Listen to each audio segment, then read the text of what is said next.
Misol uchun menda 10 ta farzand bor. Menda torch infeksiyasi bor. Haqiqatdan ham. Torch infeksiya bu kasallik qo'zg'atadigan bir necha xil viruslarni qisqartirma atamasi xolos. Torch infeksiya bu bizda tug'ilganimizdan to o'lgunimizcha biz bilan simbioz, sherik bo'lib yashaydigan infeksiyalar hisoblanadi. Lekin organizmimiz doim uni bosib, uni doim yengib turadi.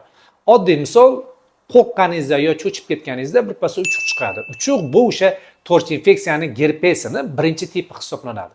Siz uni davolamasangiz ham organizmingizni o'zi gerpesni o'zi tuzatib, unga qarshi immunitetni hosil qilib oladi. Va siz bu bilan hech qanday shikoyatni sezmaysiz. Lekin torch infeksiyani ayrim shunday turlari borki, u homiladorlik davrida juda ham katta ziyon beradi.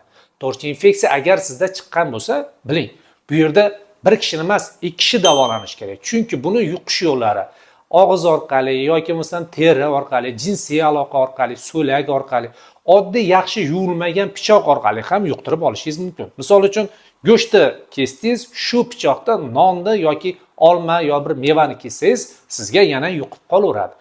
Organizmingiz agar immuniteti yaxshi bo'lsa, bu unga qarshi immuniteti bo'lsa, sizni bezovta qilmaydi.